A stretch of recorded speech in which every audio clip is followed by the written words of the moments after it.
Hola, bienvenidos al ejercicio número 1 de la clase número 3 del curso de termodinámica básica. ¿Qué vamos a desarrollar acá?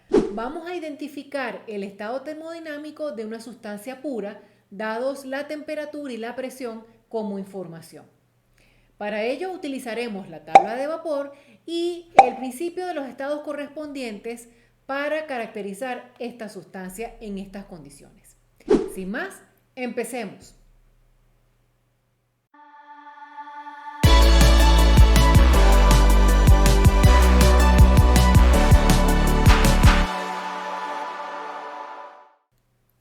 El ejercicio nos indica que tenemos nitrógeno a una temperatura de 147 grados centígrados y una presión de 1700 kilopascales. Empecemos a desarrollar este ejercicio utilizando las tablas de vapor. No olvidemos que lo primero que debemos hacer es, dentro del grupo de tablas de vapor que disponemos, ubicar las tablas de vapor del compuesto, en este caso las tablas del vapor del nitrógeno. ¿Y por qué insisto en ello? Porque a veces con el estrés de hacer un ejercicio, particularmente en el caso de un examen, tomamos la primera tabla con la cual nos encontramos. Y no, concentrémonos y ubiquemos la tabla correcta. Entonces, vamos con la tabla de saturación del nitrógeno.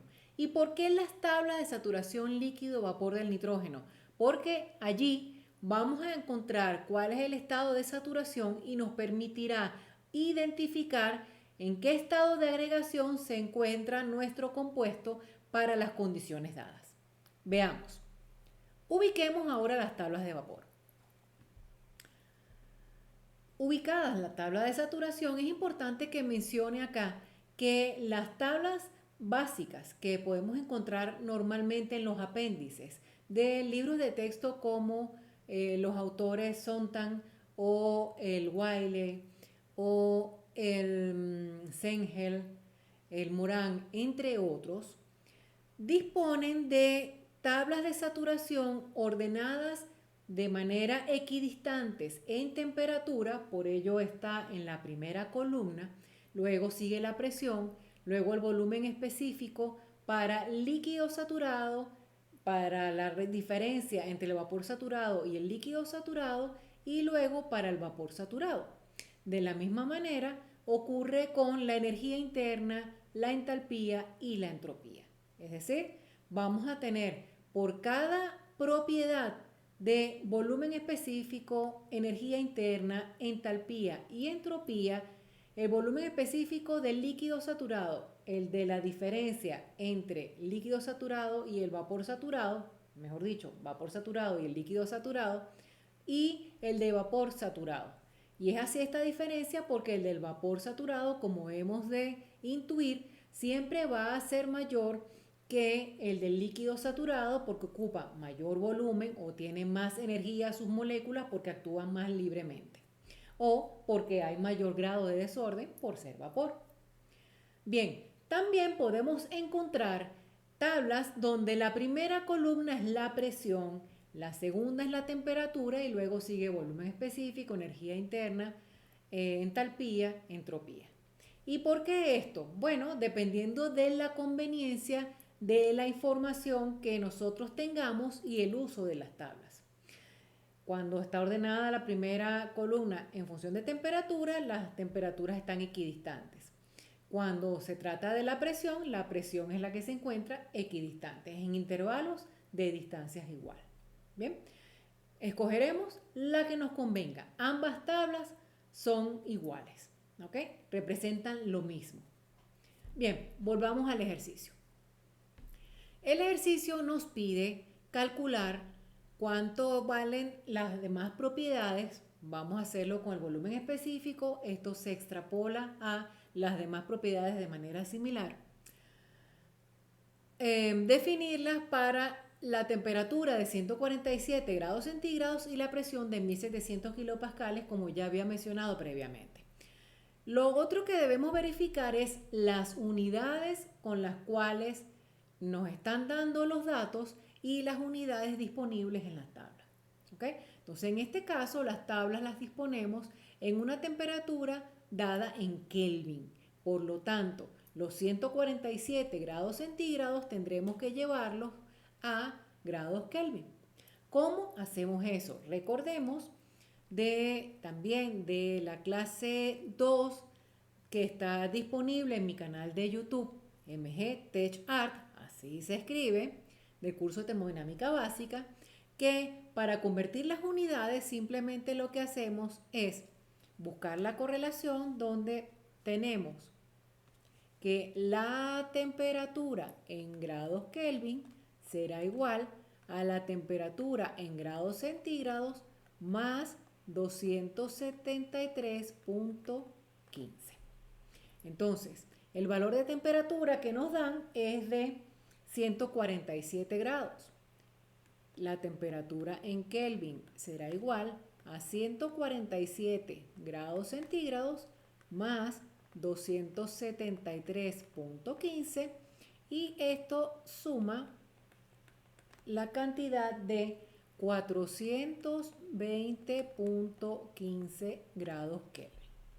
Con 420.15 Kelvin nos vamos a las tablas de saturación y buscamos ese valor, 420.15. 420.15 no aparece en este intervalo.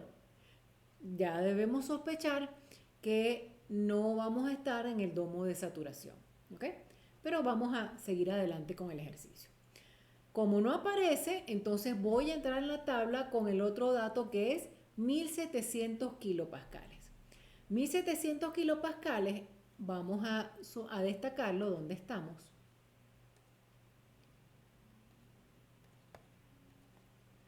1700 kilopascales está acotado en esta zona.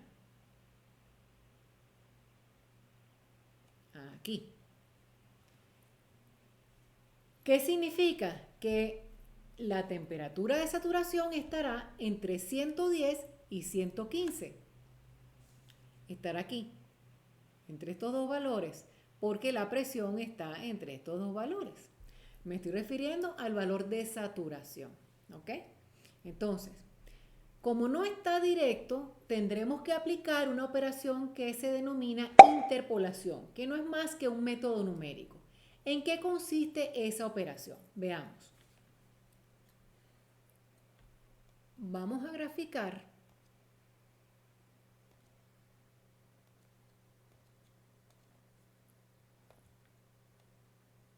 unos ejes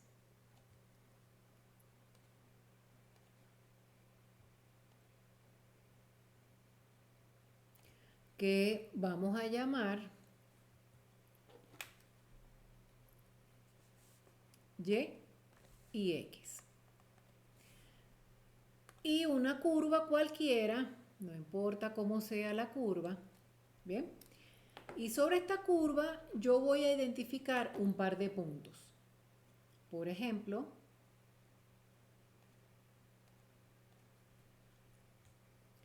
supongamos este punto definido acá.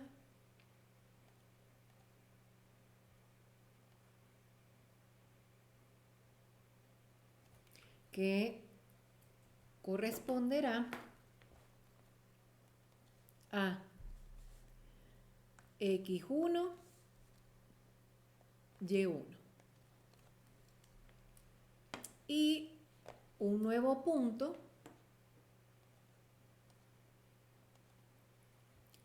que corresponderá a el punto X2,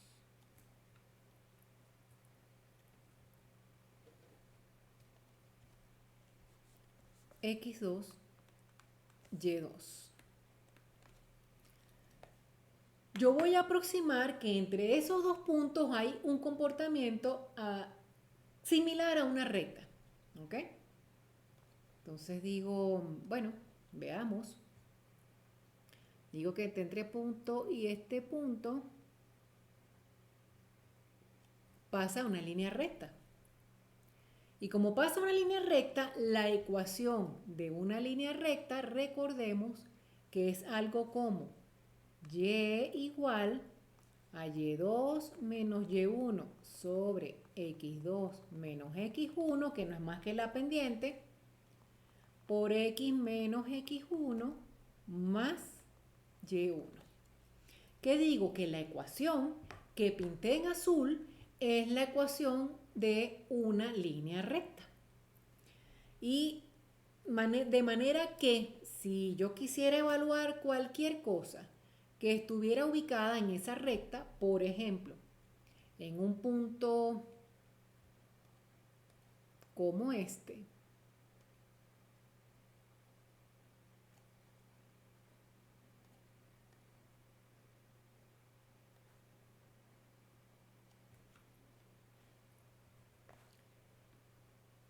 ese punto será el punto definido por X y Y. ¿Ok?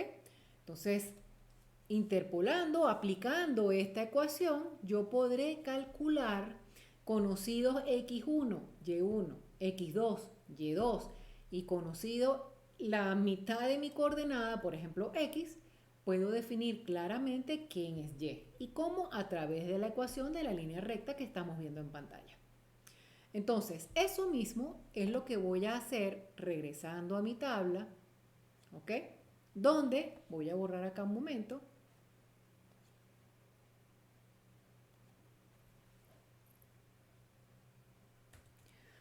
donde voy a decir que X será 1700 kilopascales, que se encuentra entre estos dos valores. Por lo tanto, este será X1 y este será Y1. Este será X2 y este será Y2. Y quiero el valor de temperatura de saturación que le corresponde a 1700 kilopascales. ¿Ok? ¿Qué hago? Sustituyo esos valores en la ecuación de la línea recta y obtengo cuánto vale el valor de Y que estoy buscando. Eso es lo que voy a hacer. ¿Ok? Al hacer eso, y aquí otro inciso, para resolver estos problemas yo puedo utilizar cualquier herramienta.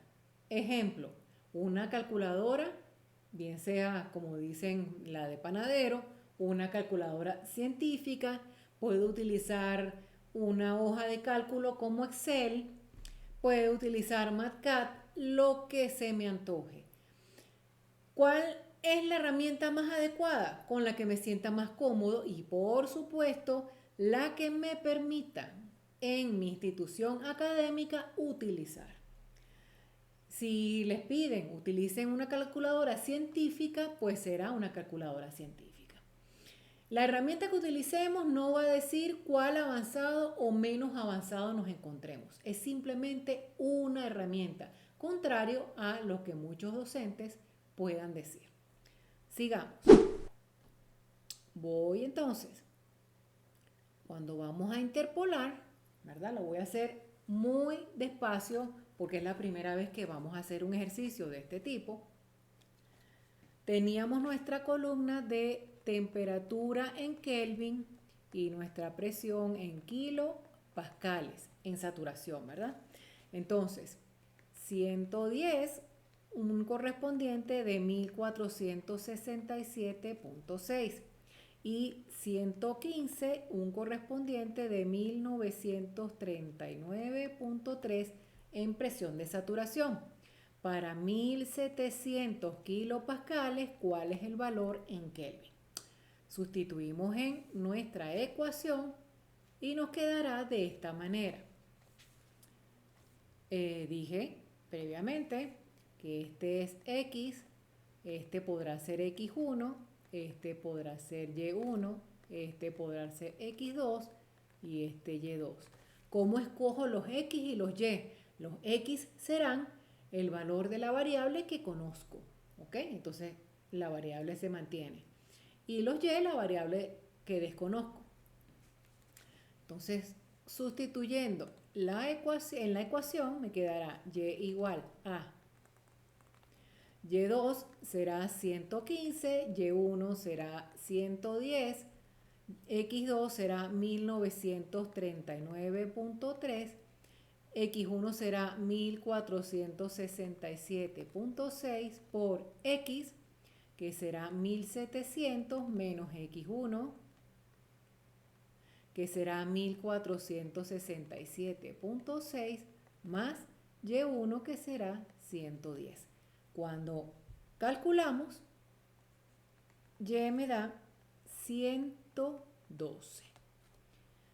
¿En qué? En Kelvin, porque la columna está en Kelvin. ¿Qué significa que nos haya dado 112? Bueno, primero tiene sentido porque si estoy diciendo que el valor está acotado entre estos dos, entonces tiene que estar entre los dos. Entonces 112 Kelvin.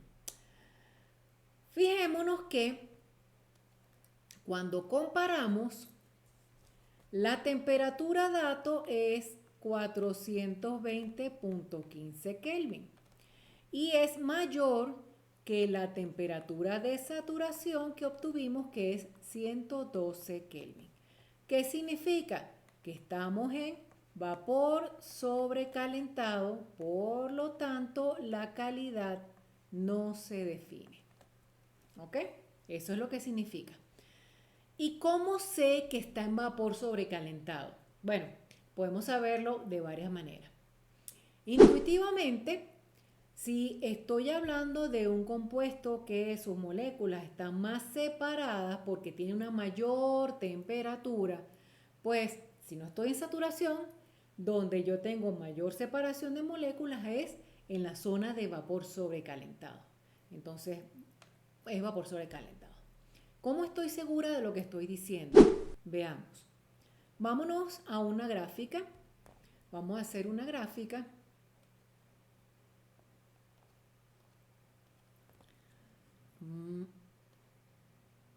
Esta gráfica será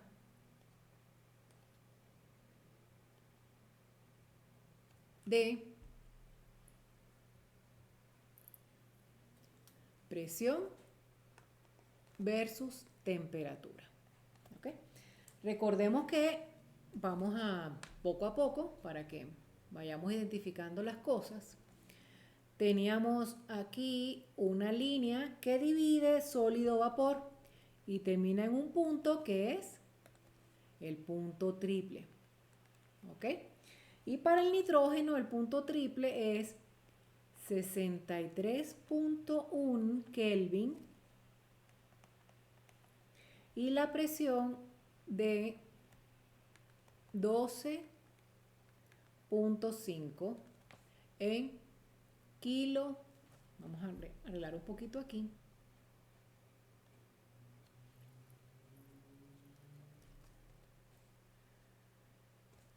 La presión en kilopascales. Seguimos con nuestra línea y la línea llegará a algo como por aquí, que está definido como el punto crítico, cuyos valores son una temperatura de 126.2 y una presión de 3397.8 kilopascales. El valor que estoy buscando está por aquí. 1700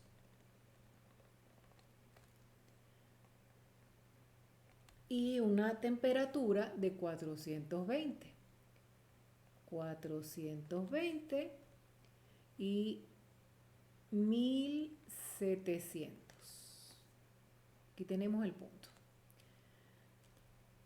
Recordemos también que nuestro diagrama PT tenemos una línea por aquí, ¿verdad? Donde si identificamos las zonas, esto es sólido, esto es líquido y esto es vapor.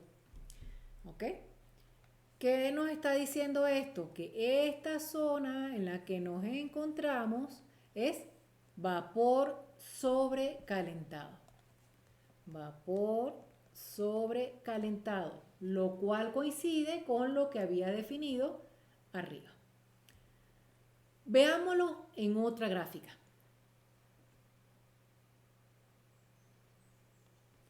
Hagamos ahora una gráfica de presión versus volumen específico. Con nuestra línea. Esta es la presión.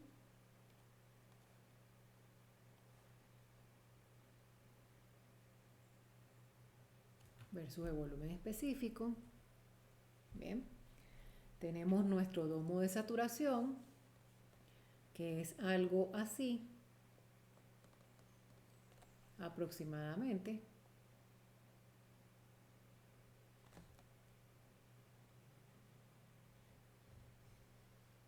¿Ok? Donde este punto es el punto crítico, sabemos. Y habíamos identificado que el punto crítico pasa una línea de temperatura de esta manera, que se corresponde a 126.2 y una presión de 3.397.8 kilopascales. Y el volumen específico es metros cúbicos sobre kilogramos. Pues bien, por aquí abajo pasa una línea divisoria que cortará el domo. ¿Ok? Sigue por aquí, que es la línea del punto triple, que habíamos dicho que era 63.1 en grados en Kelvin y a una presión de 12.5. Pues bien, nuestra presión de trabajo, habíamos dicho que era 1700 kilopascales. Y si yo extiendo 1700 kilopascales hasta el domo de saturación, nosotros obtuvimos, interpolando, que mi temperatura de saturación para 1700 kilopascales era igual a ¿cuánto? A 112, recordemos, Kelvin. Mientras que el punto que estoy buscando está a una temperatura más grande, mucho más grande, a 1700. Y esa temperatura está por encima del punto crítico en una isoterma que está muy por arriba y que en algún momento cortará esa presión aquí. Y esa temperatura se corresponde a 420.15 que habíamos calculado. Entonces, ¿qué zona es esta? Vapor sobrecalentado. Entonces, no importa la gráfica que utilicemos, el mensaje debe ser el mismo. El estado o la conclusión del estado de agregación de nuestro compuesto debe ser el mismo. Sigamos. Lo siguiente que vamos a hacer entonces, ya que hemos identificado que está en vapor sobrecalentado, es ir a las tablas de vapor sobrecalentado. ¿Qué vemos en las tablas de vapor sobrecalentado? Bueno, las tablas de vapor sobrecalentado y también las tablas de líquido comprimido están agrupadas por presiones. Entonces, un grupo de valores para la presión X, un grupo de valores para otra presión y así sucesivamente. La presión a la cual estamos trabajando es una presión que se encuentra, como habíamos visto, entre 1500 kilopascales y 2000 kilopascales. Comentario aquí. Lo que está encerrado entre paréntesis al lado de estas presiones que acabo de subrayar no es más que la temperatura correspondiente a saturación para ese valor de presión. ¿Okay? Si nosotros vamos a la tabla de saturación, encontramos que a 1500 kilopascales la temperatura de saturación es 110.38 y a 2000 kilopascales es 115.58. ¿Okay? Entonces, nuestro problema está entre 1500 y 2000, que es 1700. Entonces ya ustedes se imaginarán de manera correcta que vamos a tener que interpolar para ajustar la presión a 1700. Y el valor de temperatura está entre 400 y 450. Aquí está.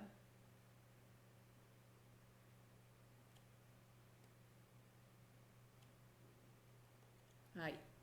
Entre 400 y 450. 420.15 habíamos calculado, ¿ok? Entonces, ¿qué tenemos que hacer?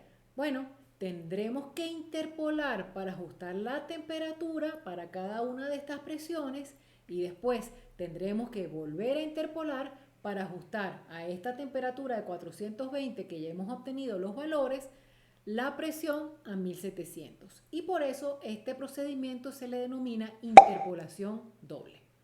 Sigamos. Entonces, ¿qué significa esto? Que bueno, que valor de 420.15 será X, este será X1, este será X2, volumen específico será Y1, este será Y2, y para la tabla de 2000 kilopascales, este será Y1 y este será Y2. Y utilizo exactamente la misma ecuación de interpolación. ¿Ok? Vamos a ver. Como dije, el ejercicio lo estamos haciendo por primera vez, estamos gateando. ¿Bien? Entonces, a 1500 kilopascales leí en la tabla de vapor sobrecalentado que mi temperatura en Kelvin y el volumen específico en metros cúbicos sobre kilogramos son los siguientes: 400, 0.07949, 450, 0.08953, 420, ¿cuánto es el valor? ¿Por qué no coloco el 420.15? Porque los valores están dados con 0 cifras decimales. Entonces no tiene sentido poner el punto 15. ¿Ok? Interpolo y hallo el valor. Para 2000 kilopascales, la temperatura en Kelvin y el volumen específico en metros cúbicos sobre kilogramos serán 400, 0.0571. A 450 será 0.06727. Aquí me comí un valor. Voy a hacer la corrección. Permítanme aquí corregir. Ok.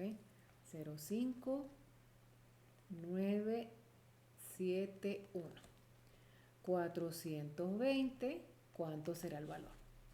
Cuando interpolo utilizando la ecuación que había mencionado, la vuelvo a escribir aquí: y igual y2 menos y1, x2 menos x1 por x menos x1 más y1, donde este será x1, este será x2, este será x, este será y1, esto será y2 y el valor que estoy buscando será y.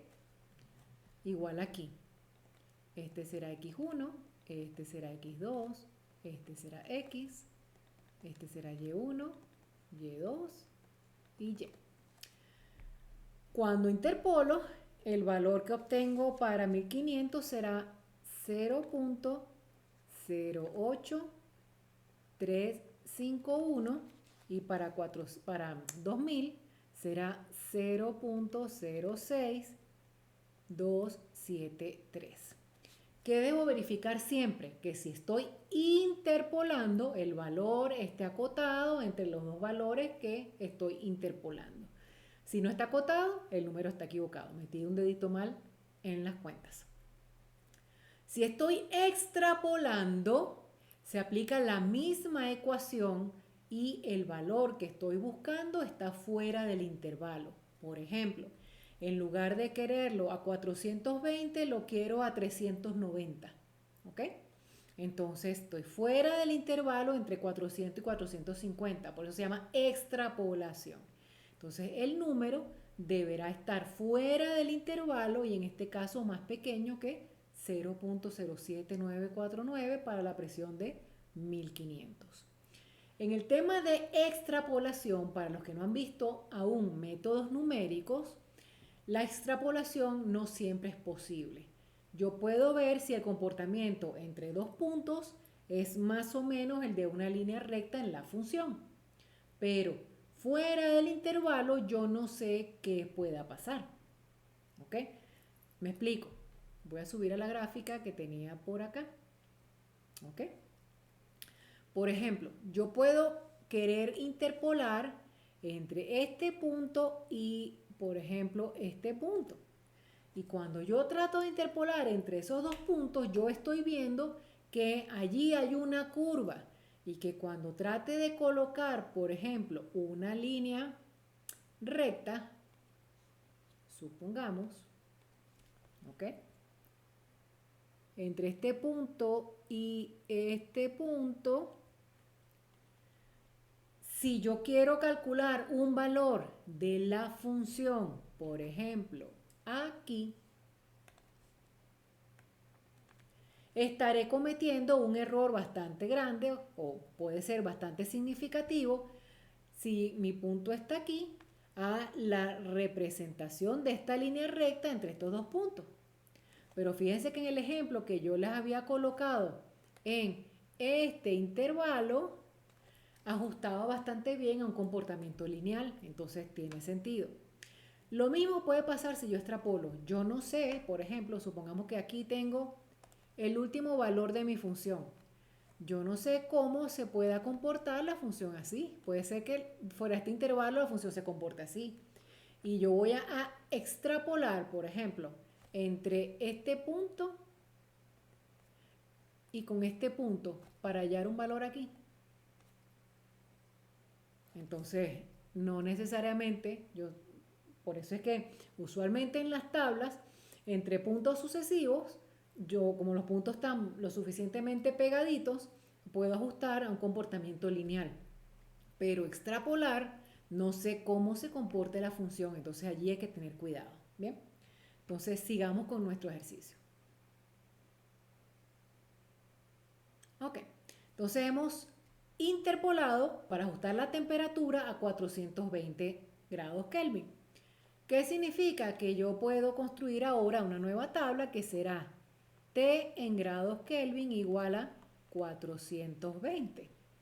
Y tengo mi presión en kilopascales y el volumen específico que obtuve para cada una de mis presiones a 420. Entonces, para, por ejemplo, 1500, el valor de volumen es 0.08351. Y para 2000, el valor de presión es 0.06273. Para 1700, que es el valor que estoy buscando, ¿cuánto es? Cuando aplico la misma ecuación de interpolación, donde este será x1 ahora, este será x2, esto será x, esto será y1, esto será y2 y este será y, el valor que interpolo es 0.07520 en metros cúbicos, kilogramos. Y ese es el valor resultado. Conclusión de este ejercicio realizado por tablas será, primero, que la fase o el estado de agregación es vapor sobrecalentado. Por ende, la calidad no existe o no se define.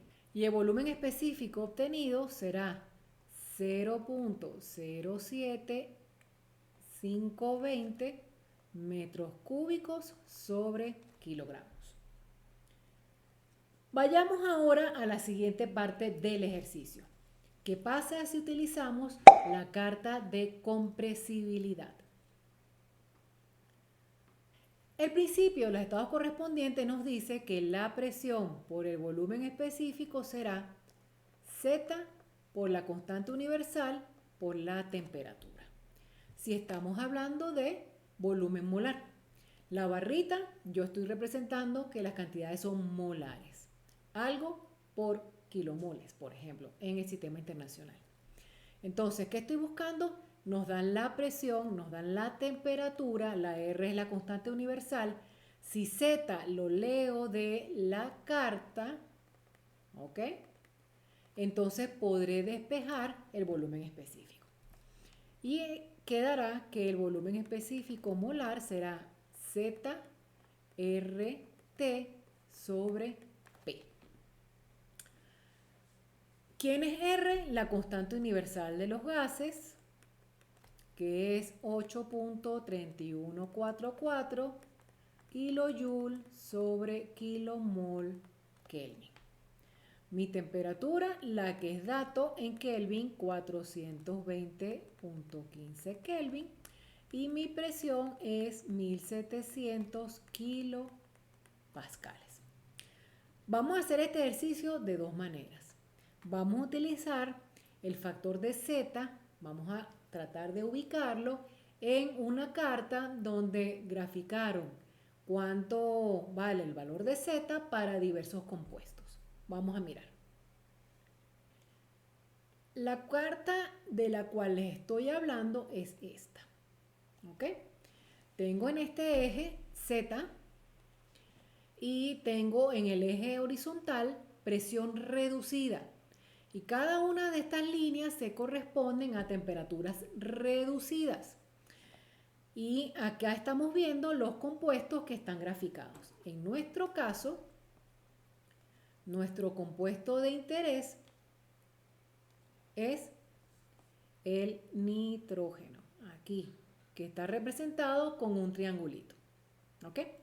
Entonces necesitamos calcular para leer de acá cuánto va la temperatura reducida y la presión reducida. Recordemos qué es eso. La temperatura reducida se define como la temperatura entre la temperatura crítica. Y la presión reducida se define como la presión entre la presión crítica. Un comentario acá. Siempre que utilicemos ecuaciones de estado o utilicemos o vayamos a calcular temperaturas reducidas y presiones reducidas, tenemos que utilizar las cantidades absolutas. ¿Ok? No podemos trabajar con presiones manométricas, no podemos trabajar con temperaturas relativas como en centígrados y Fahrenheit. Tiene que ser en absoluto. Bien, entonces, ¿dónde obtenemos nosotros los valores de temperatura crítica y presión crítica? Acá omití una información. Fíjense, voy a la tabla de saturación nuevamente. Las tablas de saturación típicamente empiezan en el punto triple, que es este que vamos a destacar. Aquí.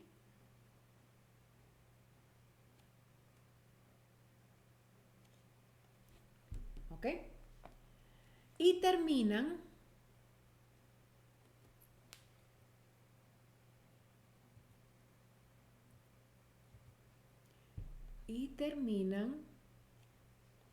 en el punto crítico. Vemos que los extremos definen el punto triple y el punto crítico. Y se diferencian porque en las temperaturas, por ejemplo, vemos que está aquí espaciado, mientras que en estos puntos tienen unos decimales, con los cuales tienen unas características especiales. Y eso nos identifica el punto triple y el punto crítico. ¿Ok? De todas maneras, lo podemos ubicar en tablas específicas de puntos triples de los compuestos o presiones críticas de los compuestos. Por ejemplo, vamos Continuemos con nuestro ejercicio. Aquí. Busquemos, por ejemplo, la tabla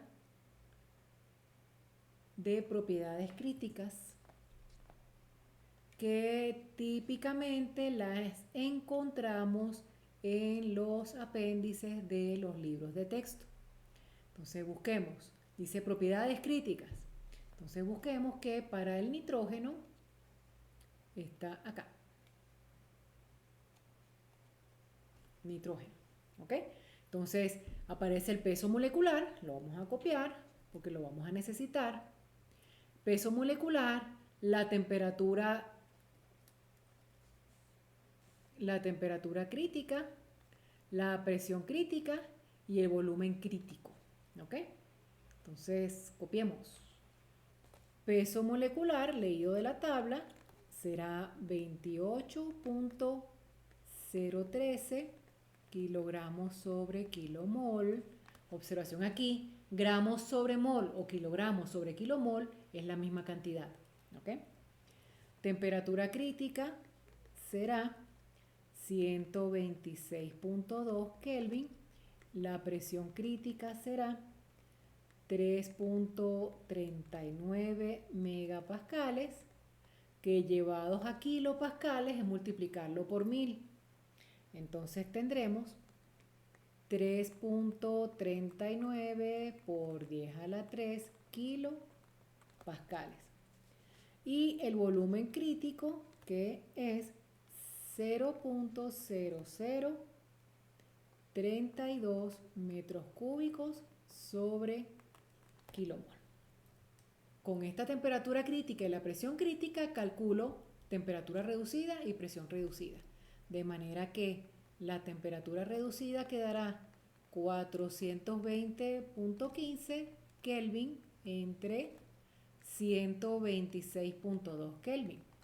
Y la presión reducida quedará como 1700 kilopascales entre 3.39 por 10 a la 3 kilopascales.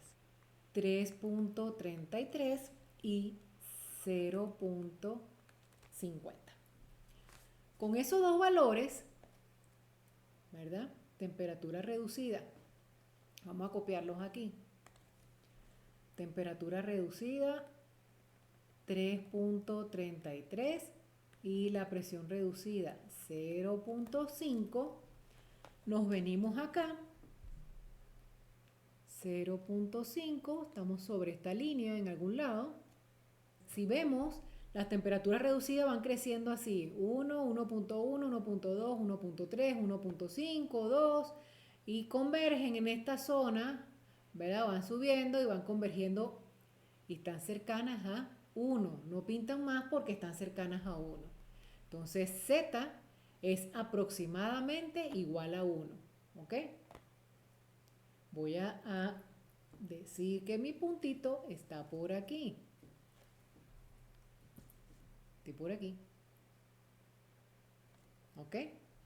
Donde digo que Z es más o menos igual a 1. ¿Ok?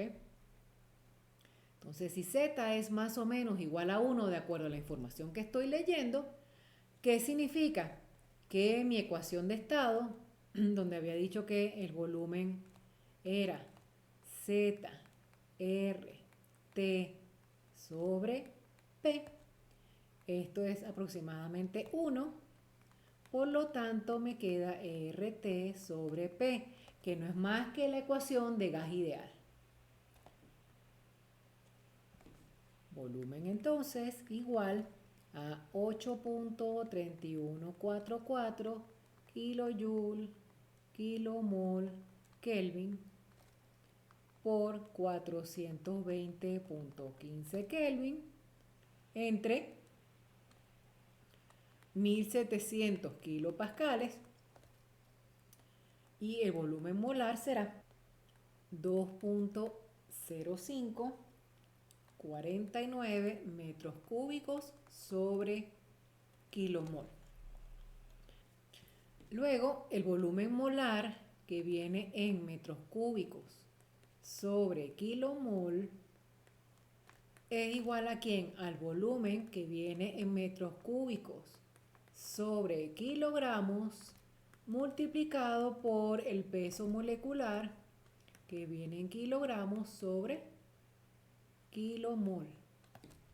Despejando de aquí, el volumen entonces será el volumen molar entre el peso molecular.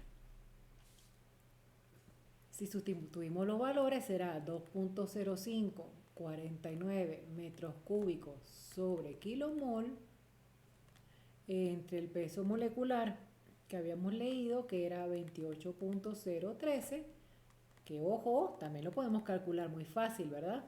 Porque el peso atómico del nitrógeno es 14.01 y como el nitrógeno es diatómico, lo multiplican por 2 y ahí tienen el peso molecular.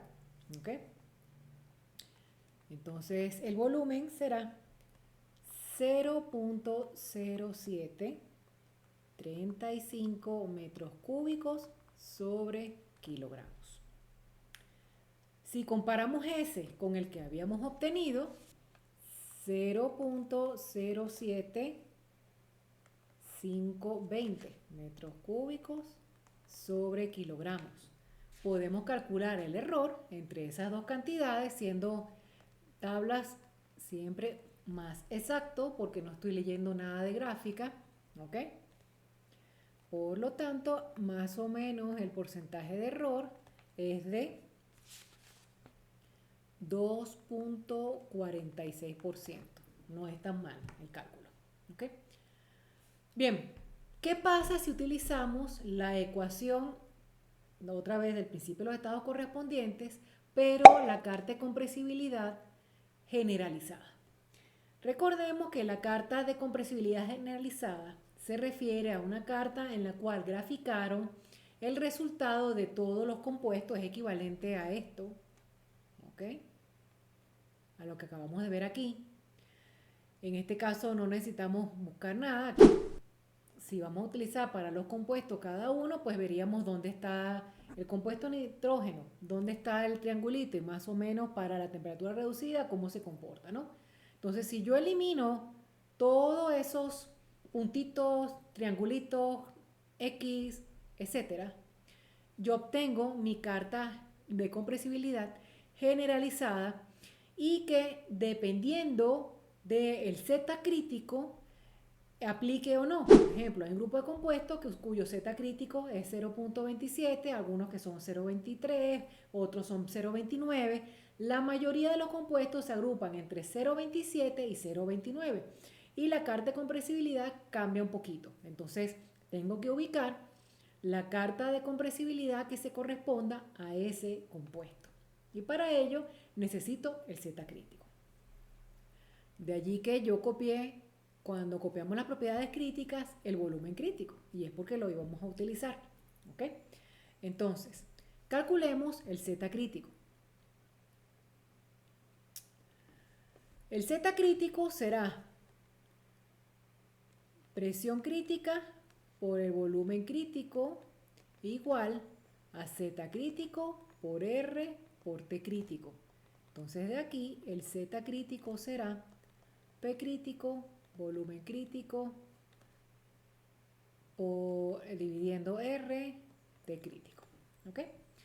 El volumen crítico que leímos es másico. Entonces, similar a esto, vamos a hallar el volumen molar. Entonces, volumen crítico molar será el volumen crítico másico por el peso molecular. Volumen crítico másico era 0.0032 metros cúbicos sobre kilogramos por el peso molecular 18.013 kilogramos sobre kilomol. Y esto nos da un volumen molar de, volumen crítico molar de 0.08964 metros cúbicos sobre kilomol. Sustituimos los valores, entonces tendremos Z crítico igual a P crítica que habíamos leído que era 3.39 por 10 a la 3 kilopascales por el volumen crítico 0.08964 metros cúbicos sobre kilomol sobre R molar 8.3144 kilojoules sobre kilomol Kelvin por la temperatura crítica que será 126.2 Kelvin y eso nos da un Z crítico de 0.2896 que lo puedo aproximar a 0.29. Entonces tendré que buscar la carta de compresibilidad para Z crítico 0.29. ¿Ok? Eso está en algunos apéndices de los libros. Esa carta de compresibilidad, por ejemplo, vamos a anexarla para verla acá. Nos dice aproximadamente 0.29. Aquí nos dice Z crítico 0.29. Y vamos a resolver el problema con esto, ¿no? Entonces habíamos ya calculado la presión reducida y la temperatura reducida. Temperatura reducida 3.33 y la presión reducida 0.50. ¿Ok? Voy a copiarla por aquí para que no se nos olvide. Temperatura reducida 3.33 y la presión reducida 0.5. Entonces vengo para acá, ubico, esta escala es logarítmica, como se pueden dar cuenta, punto 1, punto 2, punto 3, punto 4 y punto 5, aquí.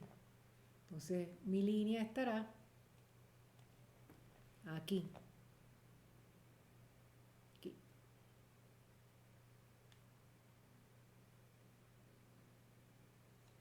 Sobre esta línea. ¿Ok? Y mi temperatura reducida es 3.33. Si miramos, está alrededor de aquí, entre 2 y 5, ¿lo ven? Y si yo lanzo una línea recta hacia este eje, eso se corresponde al valor de aproximadamente igual a 1. ¿Ok? Entonces, aproximadamente igual a 1, obtenemos exactamente el mismo resultado que habíamos obtenido con la gráfica que vimos arriba. ¿Ok? ¿Estamos? Y por supuesto, calcular el error me va a dar exactamente lo mismo. Entonces, moraleja de esto. Si nos dicen, defina el estado, lo primero que voy a hacer es ubicar las tablas del compuesto. Si las tablas del compuesto están, entonces voy a saturación. Saturación líquido-vapor me va a decir en qué fase está o en qué estado de agregación está. Y luego iré a la tabla, al grupo de tablas que se corresponden al estado de agregación en el cual se encuentra el compuesto. Si es vapor sobrecalentado o si es líquido comprimido. Si los valores aparecen directos, no tengo mucho que hacer. Pero si el valor aparece entre dos valores sucesivos, entonces tendré que interpolar las veces que sea necesario. Si tengo que ajustar las dos variables, tanto por ejemplo como en este caso, temperatura y presión, tendré que interpolar doble. Si solamente tengo que ajustar una sola variable, pues no es una interpolación simple. ¿Ok? Y en el caso en el que no disponga de tablas, lo hago por principio de los estados correspondientes, que es la ecuación de P por B igual a ZRT, cuidando las unidades en las que sustituyo cada uno de los aspectos que estoy considerando. La carta de compresibilidad que vimos, la primera con la cual trabajamos, vemos que es válida para el grupo de compuestos que están graficadas ahí y para el intervalo que está allí. ¿Ok? Si necesito un intervalo mayor, entonces necesitaré evaluar cuál es el Z crítico y ubicar la carta de compresibilidad correspondiente a ese Z crítico. La mayoría de los compuestos se encuentran entre 0.27 y 0.29. ¿Ok? Entonces hay una para 0.29, hay una para 0.27. Veremos un ejercicio donde vamos a utilizar la de 0.27 en otro video. Y bueno, vimos que para este ejemplo obtuvimos que el compuesto se comporta prácticamente como un gas ideal y que para Z igual a 1, el error que se comete realmente es muy pequeño y que es de 2.46%, pero eso es para este ejercicio, ¿ok? Hay ejercicio en el que yo escoja .29 o .27, no es significativo, ¿ok? Sin embargo, lo correcto es utilizar la carta de compresibilidad que más cercano se encuentre a ese compuesto. Bien, espero que te haya gustado este video. Para mí sería un enorme placer tenerte entre mis suscriptores, por lo tanto te invito a suscribirte al canal, activar la campanita para recibir las notificaciones cada vez que suba un nuevo video para ti. Y para mí es importante saber si te gustó este video, te invito a darle like, y si no te gustó, también es válido, también me lo puedes indicar.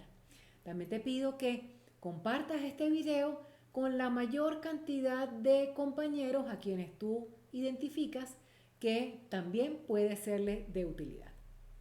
Sin más, te invito a visitar los demás videos de este canal y continuaré subiendo información y contenido que estoy segura será de mucha utilidad para ti.